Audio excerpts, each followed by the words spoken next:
दोस्तों नमस्कार। मैं पंडित अनिल मिश्र राष्ट्रीय कल्चर से आज अक्षय तृतीया के अवसर पर आज जन्मे एक ऐसे चिरंजीव संत के बारे में बात करना चाहते हैं जिसने अब जो गवर्नमेंट जो पंचायती राज की जो अवधारणा पे काम कर रही है उसका वो जनक था। पंचायती जो अवधारणा है कि पंचायत राज की भाई जो आम जो सदरूप ग्रामीण अंचल में जो बसने वाला जो व्यक्ति है उस तक उसका अधिकार और कर्तव्य पहुँचे, उस तक उसकी सब चीज़ें पहुँचे जो वो उसको मिलना चाहिए। वो पंचायत की जो अवधारणा है वो आज से सैकड़ों साल पहले जन्मे भगवान परशुराम ने अप्लाइड किया था, उसके जनक थे। आज ऐसे संत हैं जो है, इसके बारे में बहुत डिटेल अपन चर्चा करेंगे भी आगे। तो ऐसे जो संत हैं वो 7 चिरंजीव संतों में शामिल हैं और ये चिरंजीवी संत जो है आने वाला जो कल्कि अवतार जिसको अब लोग कहते हैं कि उसका हो चुका अवतार, उसके ये गुरु ये लोग रहेंगे। तो ऐसे अलौकिक संत के बारे में हम चर्चा करना चाहेंगे आज, और उनके जो कारनामे थे, जो उन्होंने जो काम किए। एक अलौकिक ये संत है परशुराम, भगवान परशुराम जी, जिनके एक हाथ में माला और एक हाथ में परशु रहा है। यानी ज्ञान भी उनका है, दिया उन्होंने सबको, और अन्याय के खिलाफ लड़ना भी सिखाया। ये जो नेक्सलाइट पनपा है आज, ये नेक्सलाइट इसीलिए पनपा की जो सदूर ग्रामीण अंचल में जो आदिवासी है उनको न्याय नहीं मिल पा रहा था, इसीलिए आतंकवाद पनपा ही है, या वहाँ तक आपका जो आम जो आदमी पहुँचता नहीं था। तो ये ऐसे संत हैं परशुराम जी जिन्होंने हिमालय की जो अन्नपूर्णा की पहाड़ियाँ हैं जहाँ से पेंडार नदी निकली है, कर्णप्रयाग है, वहाँ से लेकर केरम के अलयमलम में स्थित इनका शक्तिपीठ, सैकड़ों शक्तिपीठ बनाए उन्होंने। और अगर हॉरिजेंटल आप जाएंगे इधर तो गोवा की दलदल को पाट कर उन्होंने वहाँ पे शक्तिपीठ बनाया। गोवा से लेकर और झारखंड के टांगीनाग तक इनके सैकड़ों शक्तिपीठ बने हुए हैं, और सारे शक्तिपीठ जो है वो ग्रामीण सदूर अंचलों में बसे, कहीं उन्होंने शहर में नहीं बनाए। और वहाँ पर उन्होंने अपने योग्य शिष्यों को बैठाला और सब स्वयं पैदल चल चल के जा जाकर उन्होंने सब जगह शिक्षा और जागरण, अपने अधिकारों के लिए अलर्ट होने की जानकारी उन्होंने दी। कृषि के लिए उन्होंने जानकारी दी कि कृषि को उन्नत कैसे करेंगे आप। और जो उनके पास सरकारी महकमा उस समय आता था उन आदिवासियों के पास, उसको उन्होंने अलर्ट किया था कि अगर आपने इन पे कोई अत्याचार हुआ तो उनका नाम इतना चलता था परशुराम जी का कि राजा स्वयं अलर्ट रहते थे कि भाई ये शक्तिपीठ यहाँ पर है परशुराम जी का, ये जो आज्ञा दी उनको मानना आपके लिए अनिवार्य है। वो जो पंचायत की अवधारणा इसलिए बनी कि भाई जो गांव गांव में जो सरकारी कर्मचारी शहर में रह के वहाँ से अप डाउन कर रहा है, क्या उनका भला करेगा वो। तो ये जो मूल जो अभिधारणा है उसको उसके जनक ये थे भगवान परशुराम, और उन्होंने इतने शक्तिपीठ बनाए और सब ग्रामीण अंचलों में ऐसी जगह बनाए जहाँ पे अबोध आदिवासी रहता था, उसको उन्होंने शिक्षित किया, उसको उन्होंने योद्धा बनाया, उसको उन्होंने विद्वान बनाया। ऐसा उनका जो प्रयास था और उन्होंने अपने जीवन काल में यह हमेशा किया। तो ऐसे अलौकिक संत जो हैं, अच्छा और सुन लीजिए, उनका मध्य प्रदेश से जो है बड़ा खासा संबंध है। भगवान परशुराम जी का मध्य प्रदेश से बड़ा खासा संबंध है, और बैतूल से तो और खास का है। बैतूल में आपने सुना होगा 5 रेणुका माता मंदिर है। बैतूल जिले से अमरावती तक 5 रेणुका माता मंदिर है। एक छावल में है अपने यहाँ, एक आठनेर के आगे है, छावल वाली रेणुका माता कहलाती हैं। तो ऐसे ये जो मंदिर जो बताते हैं यहाँ पर कि यानी परशुराम जी ने यहाँ भी बहुत काम किया है अपने क्षेत्रों में।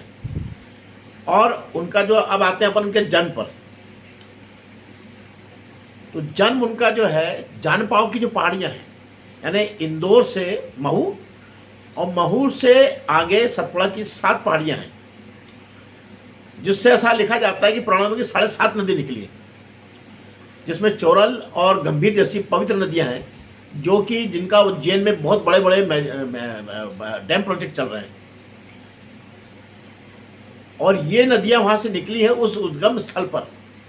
वहां पे जाना पाव की जो पहाड़ियां हैं, वहां पर हासलपुर गांव है, वहां पर इनका जन्म हुआ है, हम लोग ये मानते हैं मध्य प्रदेश के लोग। और जहां जहां की शक्तिपीठ उन्होंने बनाया वहां सबके लोग कहते हैं कि उनका जन्म यहाँ हुआ है।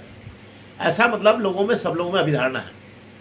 तो मध्य प्रदेश की यानी बड़ी अभिधारणा 2 चीज़ों से बनती है कि एक तो जाना पाव की पहाड़ियाँ जहाँ पे वो, दूसरे हमारे रेणुका माता के मंदिर 2, और तीसरा जो उनका जो जिस कारण से वो क्षत्रिय बने। छत्री बनने के पीछे कथा में पहले बता चुका हूँ, आप पिछला एपिसोड देख लीजिए। स्टार्ट में बता देता हूँ आपको कि इनके पिताजी के पास जन्मांग देवी के पास जो है कामधेनु गाय थी, और सहस्त्र बाहु अर्जुन, जो कि अपन ने महेश्वर नाम सुना है, महेश्वर है, और जिसने बाहुबली, जिन लोगों ने बाहुबली देखी उसमें महेशमती नाम आता था। तो वो महेशमती जो नगर है वो यही अपना महेश्वर धाम कहलाता, महेश्वर है जो है।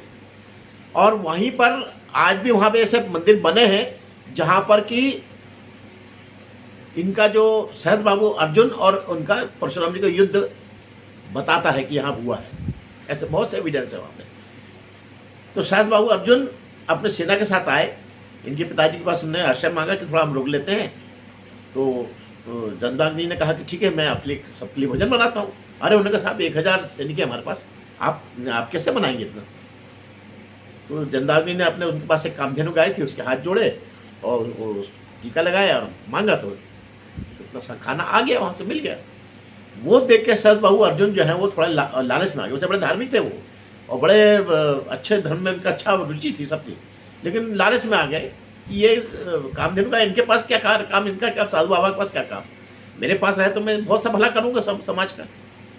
तो उन्होंने मांगा कि मेरे को कामधेनु गाय दे दो। उन्होंने कहा नहीं, हम कामधेनु गाय आपको नहीं दे सकते। तो उन्होंने उठा के रात में कामधेनु गाय लेके चले गए वहाँ से, बिगड़ अनुमति लिए जमदाग्नि की। अब जब वो सुबह देखा जमदाग्नि तो बड़ा गुस्सा आया। उन्हें परशुराम को बुलाया कि बेटा ये ऐसा ऐसा हुआ है, और ये हमने इसको मना किया था और ये जबरन ले गया। भगवान परशुराम जाके समझाया उनको कि भाई ऐसा वहाँ सहस्त्र बाहु जिनको कि भाई ऐसा अच्छा लगता है आपको, चोरी करके आप ले आया, की अनुमति नहीं थी, क्यों लाया आप। सहस्त्र बाहु अर्जुन से युद्ध हुआ। युद्ध में सहस्त्र बाहु अर्जुन मारा गया, कामधेनु गाय लेके आ गई है। लेकिन उसके बाद वो अपने, जब परशुराम जी अपने काम में व्यस्त हो गए, और जब उनके सहस्त्र बाहु अर्जुन के बच्चों को पता लगा, तो उन्होंने आके परशुराम जी के पिता की हत्या कर दी। भाई यहीं से इनका जो है क्षत्रिय इनके अंदर का जो है जागृत हो गया। और उन्होंने वही शपथ ले ली कि मैं 21 बार, तो कम से कम 21 बार मेरी माँ ने छाती पीटी है, 21 बार तो इनका पूरा नाश करूंगा, समूल नाश करूंगा मैं क्षत्रियों का। और किया उन्होंने। तो उससे उनकी जो दहशत जो बनी थी क्षत्रियों में और राजाओं में कि भाई इन परशुराम जी से जो भी मिलता था वो दूर दूर प्रणाम करता था और थर थर कांपता था कि भाई इनको गुस्सा नहीं करना। इतनी उनकी वहाँ दहशत थी। और वो क्षत्रिय से हमेशा वैमनस रखने लगे थे। तो हनुमान जी ने उनको समझाया। हनुमान जी ने अपने परशुराम जी के शिष्य थे हनुमान जी, उन्होंने समझाया कि भाई देखिए आप मेरे आराध्य हैं और आपको शोभा नहीं देता अभी, भाई ये तो आप सिस्टम ही बिगाड़ रहे हैं। हमारा जो सिस्टम बना हुआ है कि क्षत्रिय जो है सबकी रक्षा के लिए बनाया गया है, क्षत्रिय आप सबको मार देंगे तो ब्राह्मणों की रक्षा कौन करेगा। तो नहीं माने, फिर युद्ध हुआ हनुमान जी से। हनुमान जी ने उनको फिर उनको कन्विंस कर दिया। उसके बाद जो उनका महात्मा अंदर का जागृत हुआ, वो महात्मा का परिणाम था कि उसके बाद उन्होंने अहिंसा का ऐसा व्रत किया, फिर कभी हिंसा नहीं करी, और उन्होंने जाकर इतने शक्तिपीठों की स्थापना करी। ऐसे हमारे विद्वान परशुराम जी थे। और स्थापना करने के साथ में उन्होंने वहाँ के राजाओं को वार्निंग कर दिया था कि ये मेरे शक्तिपीठ के आसपास जितने भी जो ग्रामीण हैं, आपके राज्य के जितने ग्रामीण शत्रु ग्रामीण अंचल में जो ग्रामीण रहते हैं, आदिवासी रहते हैं, इनके साथ कभी अन्याय नहीं होना चाहिए। और वो अन्याय राजाओं को उनकी बात मानना पड़ता था। तो ऐसे अलौकिक संत जो है ये अक्षय तृतीया के दिन पैदा हुए हैं, उत्पन्न हुए, जन्म हुए हैं इनका। और काल्की के ये जो है आने वाले काल्की अवतार में ये उनके काल्की भगवान के गुरु रहेंगे, उनको शिक्षा दीक्षा यही देंगे। इसलिए ऐसा माना जाता है कि महेंद्रगिरी पर्वत पे इन्होंने अपना तपस्या लिए बना लिया है। जैसे हनुमान जी ने गंधमादन पर्वत पे बनाया। 7 जो चिरंजीव संत, ये तो मालूम है 8 चिरंजीव संत, आपको मालूम है कि नहीं मालूम? चलिए बता देता हूँ आपको जल्दी से जल्दी कि मुनि वेदव्यास, हनुमान जी, परशुराम जी, मार्कंडेय ऋषि, कृपाचार्य, अश्वत्थामा, विभीषण और बलि, ये इतने जो हैं ये इनको चिरंजीव संत माना गया है। और ये जो चिरंजीवी संत है ये काल्की के लिए कुछ ना कुछ इनको काल्की अवतार के लिए आने वाले समय जो काल्की जो युद्ध करेंगे, इन 7 जो अष्ट जो चिरंजीव संत इनकी गाइड में करेंगे। और ये भविष्य के ये लोग सप्तऋषि बनने वाले हैं आने वाले समय में। 8 है और 7 इसलिए बोला हूँ कि अश्वत्थामा इनमें नहीं शामिल हैं, मतलब चिरंजीवी तो है लेकिन वो शापित है। इसलिए कृष्ण जी इनको शाप दिया था, महाभारत में उन्होंने जो गलत काम किया था उसके शापित थे, ये प्रायश्चित कर रहे हैं। बाकी जो 7 संत है ये आने वाले समय के सप्तऋषि रहेंगे। सप्तऋषि वो रहते हैं कि जब आपने देखा ना 7 तारे दिखते हैं सप्तऋषि, ये वो तपस्वी लोग रहते हैं जिन्होंने सैकड़ों साल तपस्या करी है। और आने वाला जब प्रलय के बाद का जीवन जब चालू होता है, जब सब नष्ट हो जाता है, वेद पुराण सारे धर्म ग्रंथ सब नष्ट हो जाता है, तो ये सप्तऋषि रेडी रखना रहते हैं। ये पब्लिक को जागृत करते हैं, उनको धर्म का ज्ञान देते हैं। और कहीं अगर जो पांडुलिपियाँ कहीं अगर छुपी हैं, गुफाओं में कहीं छुपा के रखी गई जाती हैं उस समय, तो वो उनको अपने अवचेतन मन से उसको समझकर वहाँ से निकाल के और पब्लिक के लिए उसको समाज के भले के लिए उसको सामने लाते हैं। और जो उन्होंने सीखा है अपने जीवन में, वेद पुराण सब सीखे हैं, वो सब उसका वो उसमें प्रचार प्रसार करते हैं। ऐसे सप्तऋषि का काम जो है बहुत बड़ा कठिन है। इसलिए सप्तऋषि जो है ऊपर आकाश में माने जाते हैं कि बैठे हुए हैं। और सप्तऋषि ये बदलते रहते हैं, ऐसा नहीं हर प्रलय के बाद सप्तऋषि बदलते रहते हैं। तो ये आपने देखा कि अक्षय तृतीया के दिन इनका जन्म हुआ। और इनकी शिक्षा दीक्षा जो हुई, इनकी शिक्षा दीक्षा कैलाश में हुई। ये शिव जी के बड़े प्यारे शिष्य थे और बहुत बुद्धिमान थे, बहुत चतुर थे।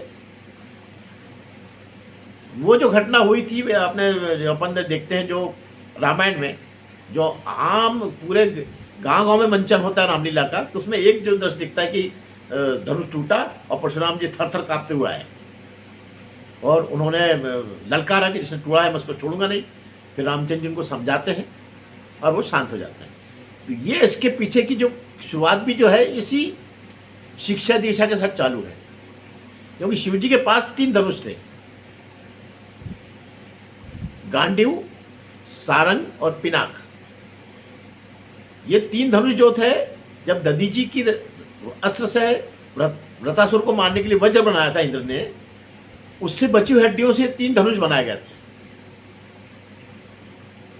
तो ये 3 धनुष जो थे इनके चार्ज में थे वहां पर कैलाश में, जिसको उठाना, उसको चाप देना, उसकी पूजा करना, उनको नहलाना धुलाना, ये सब काम इनका था। और आपने रामायण में देखी कि इतना भारी था कि उसको रामायण सारे राजा हिला नहीं पाए, ऐसा पिनाक धनुष था। तो वो इन्होंने खुश होकर जो है जनक को भेंट किया था कि आप रखो। शिव जी ने उनको 3 धनुष दे दिए कि तुम संभालो, तुम तो आगे वाले समय तुम लोग को काम करना है, मैं तो समाधि में बैठूंगा। तो वो 3 धनुष जो थे, एक तो चला गया था जनक के पास, दूसरा गांडीव धनुष जो था अर्जुन के पास आ गया था, और तीसरा सारंग जो धनुष था वो परशुराम जी के अपने पास रखते थे वो। और जब वो वहाँ पर जब धनुष यज्ञ में जब वो कहा सुनी हुई राम और लक्ष्मण से, और राम ने उनको कन्विंस किया, बताया, तो उन्होंने वही सारंग धनुष दे के उनको बोला था कि इसको चाप लगा के दिखाइए आप। अगर आप भगवान अगर हैं कुछ शक्तिमान तो उसको चाप करके दिखाओ। मतलब उसको चाप लेना, खींचना जो है किसी के बस का नहीं था वो। इतने बलशाली थे परशुराम जी। उन्होंने 1 सेकंड में खींच के बता दिया। तब उनको ज्ञान हुआ कि मैं परशुराम हूँ, लेकिन ये राम है। और फिर उन्होंने उनकी विष्णु अवतार मानकर उनको वहाँ से उन्होंने अपना विदा लिया। तो ऐसा ऐसा इनका जो शिक्षा दीक्षा जो है कैलाश में हुई। और कैलाश में ही वही अपने गुरु से एक बार मिलने आए थे, तो उस समय समाधि में थे शिव जी। गणेश जी ने रोका कि भाई मेरे को कहा है कि भाई अभी आपको मिलेंगे नहीं, अभी आप रुकिए या बाद में आइए। गुस्से का तेज से, छतरी पावर था अंदर, गुस्से का तेज थे, गुस्सा खा गए। तो उन्होंने कहा भाई देखिए आप गुरु हैं, मैं आपको आपकी अपमान नहीं करना चाहता, लेकिन जाने नहीं दूंगा मैं आपके अंदर। उन्हें गुस्सा आया तो उन्होंने फरसा उठा के जो फेंका, तो उनका एक दांत शिव जी का, अपने गणेश जी का कट के गिर गया। बड़ा उस पर चित्कार हुआ। फिर पार्वती ने खूब इनको डांटा फटकारा। फिर इनको भी कन्विंस हुआ कि यार मैंने गलती कर दी, सबसे क्षमा मांगी। वही जो दांत था, उसी से मुनि वेद व्यास के पास बैठकर इन्होंने महाभारत ग्रंथ को लिखवाया था, लिखा था उससे। तो ऐसे अब ये जो इनमें जो ऐसे जो विलक्षण पावर जो था, ये विलक्षण पावर आया कैसे, भी मैं आपको ये छोटी कथा ये भी सुनाता हूँ। एक्चुअल क्या हुआ था कि इनके जो परशुराम जी के नाना थे राजा गीध, उनकी पुत्री थी सत्यवती, मतलब इनकी परशुराम जी की नानी, दादी। तो परशुराम जी को की जो गीत की जो पुत्री थी सत्यवती बड़ी खूबसूरत थी। तो भृगु ऋषि वहाँ से आए और बड़ा उस देख कर बड़ा मनमोहक लगा उनको सत्यवती को। तो उन्होंने प्रस्ताव किया भाई आप, मेरा जो बेटा है रुचिक, उससे मैं चाहता हूँ कि आप इनका विवाह कर दो। अब गीत की एक ही पुत्री थी, पुत्र कोई नहीं था नहीं, तो वो चाहते थे कोई घर जमाई आ जाए। लेकिन अब भृगु जैसे ऋषि को तो मना करने का उनका साहस भी नहीं हुआ। उन्होंने विधि का विधान मानकर वो शादी कर दी, विवाह कर दिया। विवाह हुआ तो भृगु ऋषि ने कहा कि भाई बहू तुम मांगो, मुझसे क्या चाहती हो। बहू ने कहा कि भाई देखिए आप मुझे अब एक ऐसा योग्य शिष्य एक पुत्र दीजिए जो मेरे पति का नाम और आपका नाम ऊंचा करे। तो उन्होंने अभिमंत्रित करके 2 खीर के पात्र दिए उनको, और उन्होंने कहा कि भाई एक तो तुम ले लो, और तुम्हारे भी भाई नहीं है, तो एक तुम अपनी माँ को की पात्र देना। तो उनके पास जो पुत्र होगा वो राज चलाने लायक योग्य होगा, और तुम्हारा जो पुत्र रहेगा वो बहुत बड़ा तपस्वी रहेगा। तो उन्होंने कहा ठीक है भाई। अब वो हुआ ये कि जब उन्होंने माँ को बताया अपनी सत्यवती ने कि माँ ऐसा ऐसा ये पात्र मिले, माँ थोड़ी लालच में आ गई कि जरूर अपने बेटे अपने पुत्र वधू के लिए कोई ऐसी चीज़ देगी जिसमें बहुत अच्छा बालक पैदा होगा। तो उन्होंने खीर बदल ली। अब वो खीर बदल ली तो जो खीर सत्यवती को खाना था वो माँ ने खा ली, और जो माँ को खाना था वो सत्यवती ने खा ली। अब ये बात रुचिक भी समझ गए और भृगु भी समझ गए कि यार, उन्होंने कहा देखो बेटा, तुम्हारी माँ ने तुम्हारे साथ धोखा किया है, अब हो गया गड़बड़। अब तुम्हारा जो बेटा होगा वह क्षत्रिय टाइप का होगा, क्रोधी बहुत रहेगा, और उनके यहाँ जो होगा वो मुनि टाइप का रहेगा। तो फिर उन्होंने खूब हाथ पे जोड़े सत्यवती ने कि भाई आप ऐसा तो कुछ करो कि जिसमें कि ये मेरे जीवन तक तो टले ही है। तो उन्होंने कहा ठीक है भाई, हम साधना तपस्या करके इस जन्म में टाल देते हैं, लेकिन वो जो क्रोमोसोम है वो आने वाली जनरेशन में तो जाएगा। जैसे उनके जो पिता हुए, यानी उनका जो बेटा हुआ सत्यवती का, वो जमदाग्नि थे, यानी परशुराम जी के पिता। तो वहाँ तक तो वो साधु रह गए, लेकिन बाद में उनका जो क्रोमोसोम और वो दोनों क्रोमोसोम जब आए तो इस प्रकार से क्षत्रिय और विद्वान ब्राह्मण हुए। उधर जो ने खीर खाई थी उसी से विश्वामित्र पैदा हुए। विश्वामित्र एक्चुअल क्या थे, वो कौशिक, राजा कौशिक कहलाते थे। वो राजा कौशिक कहलाते थे, लेकिन उनके अंदर जीन्स कौन था, घुसे हुए थे संत वाले, ऋषि वाले। तो उनको उसमें मज़ा नहीं आता था ज़्यादा राजसी काम में। और कुछ उनके जो ऐसा घटनाएं हुई कि विशिष्ट मुनि से उनका झगड़ा हुआ। विशिष्ट मुनि से वो उनको हार गए वो, हार गए। तुमने देखा कि मैं इतना बड़ा राजा, मैं इतने अस्त्र शस्त्र वाला, और एक ब्राह्मण को नहीं हरा पाया, मैं वशिष्ठ मुनि को नहीं हरा पाया। तो उन्होंने जब उनके बारे में जानकारी ली तो उनको पता लगा कि भैया ये तो गायत्री के बहुत बड़े उपासक हैं, और गायत्री का जो उपासक है वो कभी हार ही नहीं सकता। तो इनको रुचि हुई कि गायत्री को मैं भी उपासना करूंगा, और इस प्रकार से इनकी जो उपासना शुरू हुई तो ये ब्रह्म ऋषि बने। फिर गुरु विश्वामित्र जो है ब्रह्म ऋषि बने, और ये मंत्र दृष्टा कहलाते थे। मंत्र दृष्टा वो लोग कहलाते हैं जिनको ब्रेन में अपने आप मंत्र दिखते हैं, कहीं से पढ़ के नहीं, उन्हें नहीं उत्पन्न नहीं किए। तो इनको गायत्री मंत्र ओम भूर्भुवः स्वः, इसके जनक यही, इनको स्क्रीन में, अंदर स्क्रीन पे वो मंत्र दिखता था। इतना गायत्री की कृपा इन पे हुई, और उन्होंने जो है गायत्री मंत्र का प्रादुर्भाव किया, जो कि आज तक घर घरों में गायत्री मंत्र चल रहा है। तो ये सब प्रादुर्भाव विश्वामित्र का था। तो विश्वामित्र और इनका संबंध आप समझ गए ना कैसा हुआ। यानी इनके नाना के लड़के हुए विश्वामित्र, मतलब इनके मामा हुए परशुराम जी के। ऐसा ही पैरेलल दोनों संत हुए, और दोनों में विपरीत गुण आ गए। और चूंकि उनने तपस्या की थी परशुराम जी के पिताजी ने और दादाजी ने, भृगु ने, इस कारण अंततः ये भी ऋषि हो गए। जहाँ उन्होंने जब हनुमान जी को जब बहुत समझाया और सब चीज़ें बताई, तो फिर उसके बाद जो संत हुए तो इन्होंने सिर्फ वेलफेयर चालू किया। फरसा तो इनके हाथ में हमेशा रहा, और फरसे का उपयोग सिर्फ उन्होंने जो है गरीब अत्याचारों के खिलाफ, जो अत्याचार होते थे उसके खिलाफ किया उन्होंने। तो ऐसे दुर्लभ संत हमारे जो है परशुराम जी हैं। इनके जो शिष्य हैं, इनके शिष्यों में आप इनका जो चिरंजीवी होने का प्रमाण यही है कि रामायण में इनका उल्लेख है, महाभारत में इनका उल्लेख है, और आने वाले जो ग्रंथ बनेंगे उसमें भी इनका उल्लेख आएगा। ऐसे हनुमान जी का, हनुमान जी रामायण में भी थे, महाभारत काल में भी थे। महाभारत काल में तो मालूम है आपको कि पूछ हटा नहीं पाए भीम, तो उन्हें उस समय फिर पताका में उन्होंने स्थान लिया अपने महाभारत में अर्जुन के रथ पे। तो ऐसे ये चिरंजीव संत जो हैं, ये हमेशा लोगों का भला करने के लिए चिरंजीव संत बनाए जाते हैं, या उनको आशीर्वाद मिलता है। अब एक चीज़ आपको और बता दूं मैं आपको कि ये विष्णु जी के अवतार माने जाते हैं, और ये आंशिक अवतार हैं। आंशिक अवतार वो होते हैं जिसमें कि एक पर्टिकुलर जो व्यवस्था के खिलाफ वो आए थे, और निरंकुश राजाओं के खिलाफ उनका जंग हुआ, और निरंकुश राजाओं को उन्होंने सीधा करके और वो फिर अपने संत भाव में, वेलफेयर में लग गए। इसलिए आंशिक अवतार कहलाते हैं। और आपको जानकारी के लिए बता दूं कि विष्णु जी के 10 अवतार खास माने जाते हैं,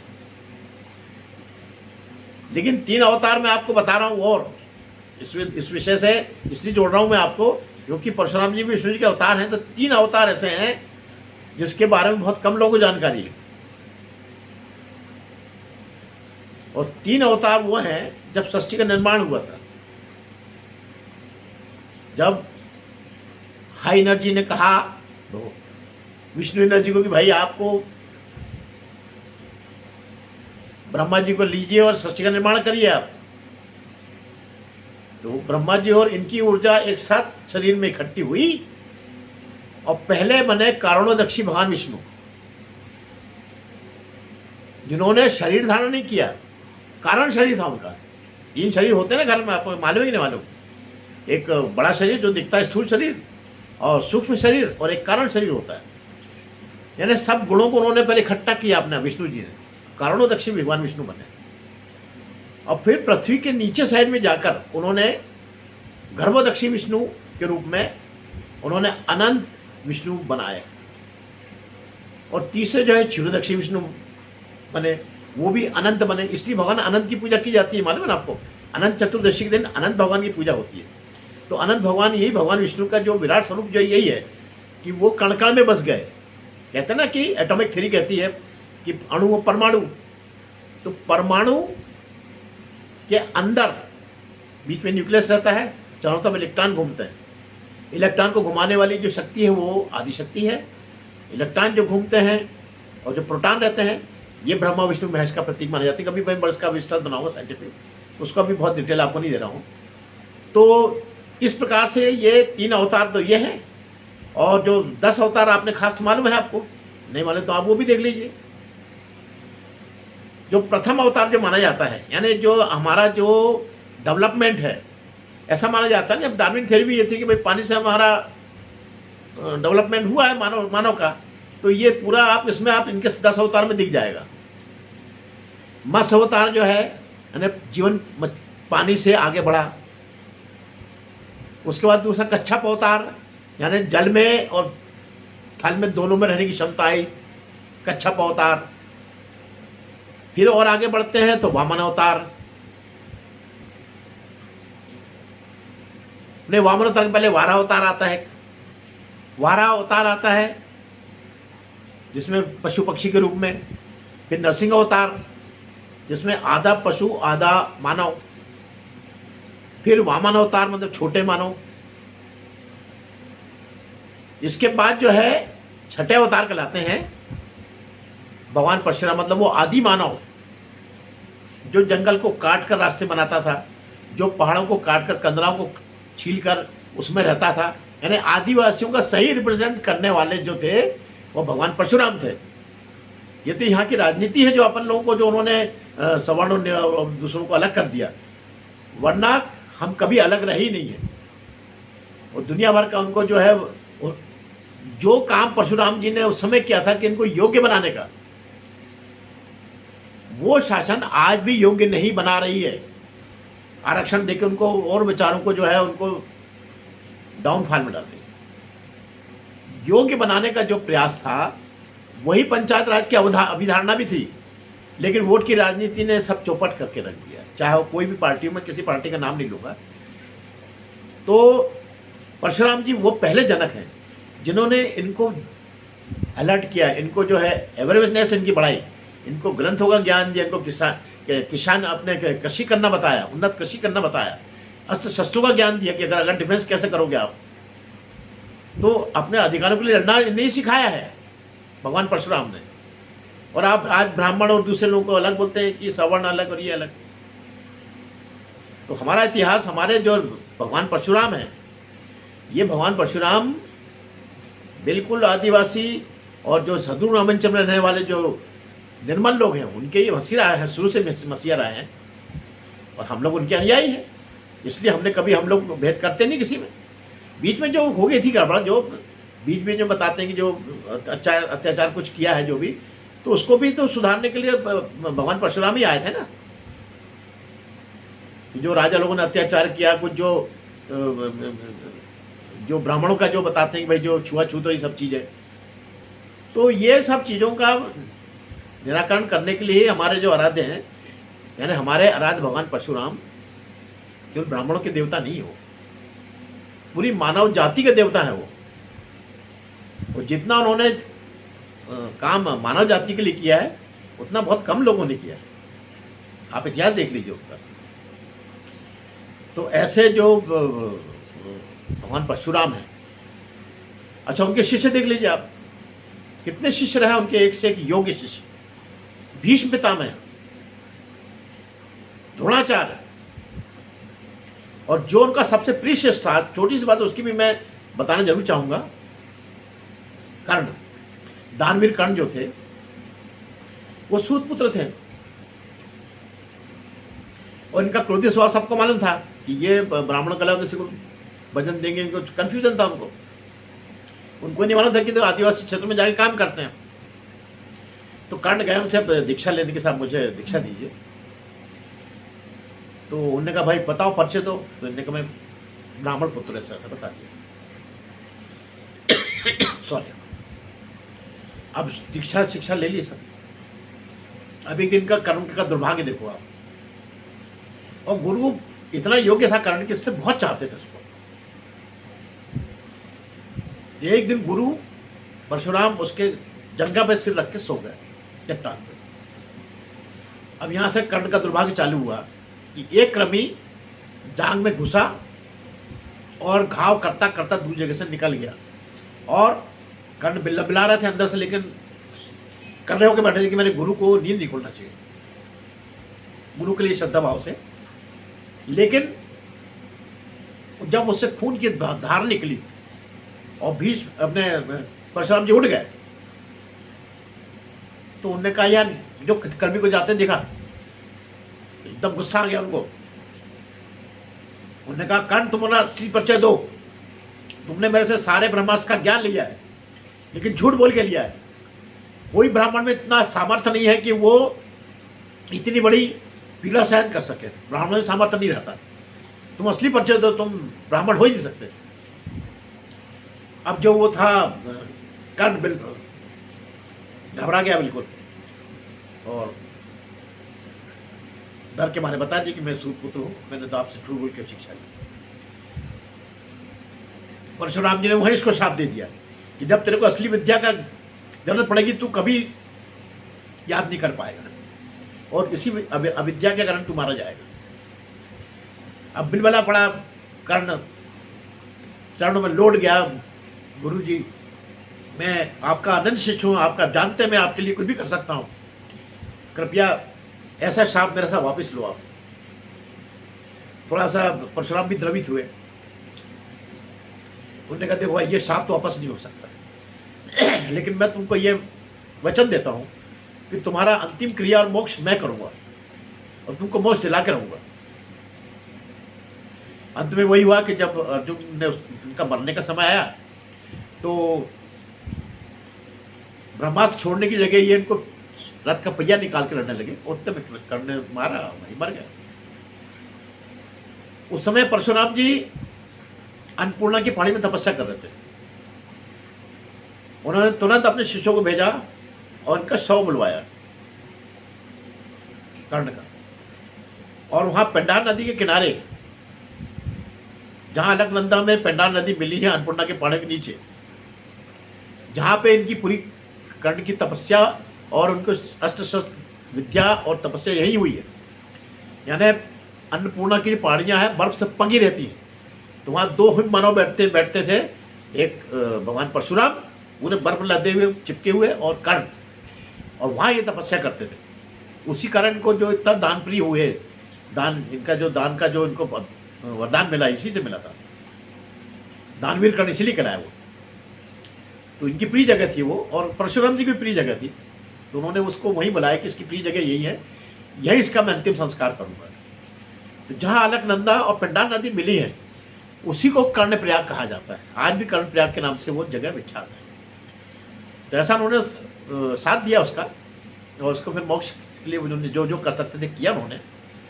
तो ऐसे विलक्षण जो है प्रतिभा के स्वामी हमारे भगवान परशुराम हैं, और ये केवल हमारे नहीं सबके हैं। ये तो आप ये तो बीच में जो गड़बड़ें हो गई उसके कारण से लगता है।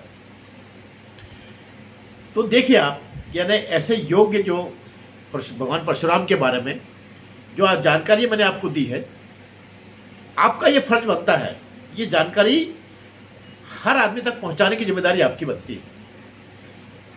तो इसके लिए आपको एक काम करना पड़ेगा कि ये जो मेरा जो मैं आपको लिंक जो इसका जो बनता है, ये लिंक आपको अपने सारे व्हाट्सएप ग्रुप में शेयर करिए, फेसबुक पे शेयर करिए, जिसमें ज़्यादा से ज़्यादा लोग समझ पाएँ कि भगवान परशुराम कौन थे। केवल वो इतने नहीं था कि युद्ध में थरथराते आए और वो गुस्से में और डांट डूट के चले गए, ऐसा नहीं हुआ। उन्होंने बहुत काम किया, भारतीय संस्कृति के लिए बहुत काम किया, और आगे भी आने में वाले में करने वाले हैं, कल के अवतार में भी। तो आपका ये फर्ज बनता है कि इसको दूर दूर तक पहुँचाने में आप सहयोग करें, इसको सब्सक्राइब करें, लाइक करें, शेयर करें, जिससे कि 1 से 100, 100 से 1000, 1000 से 10,000, 10,000 से 10 लाख लोगों तक ये अवेयरनेस पहुँचे इनके बारे में कि ये कौन थे भगवान परशुराम। तो ये जिन जिन को लिंक पहुँचती है मेरी, उनसे मेरा रिक्वेस्ट है कि आप अपने जितने ग्रुप हैं आपके, लिंक शेयर करने में तो कोई प्रॉब्लम ही नहीं है, लिंक शेयर कर दीजिए और नीचे कमेंट डाल दीजिए कि कृपया आप जिनके पास से पहुँच रहा है वो अपने ग्रुप में शेयर कर दें। तो एक दान इन्हें एक महायज्ञ ज्ञान का हो जाएगा। मैंने जो बोला है वो आप तक पहुंचा। आपने अगर 10 ग्रुप में डाला तो 1000 लोगों में पहुंचा, 1000 लोगों ने अगर अपने अपने ग्रुप में डाला तो 1 लाख लोगों में पहुंचा। अपने आप इसका प्रचार प्रसार होगा। इसी अभिधारणा के साथ नमस्कार। पंडित अनिल मिश्र।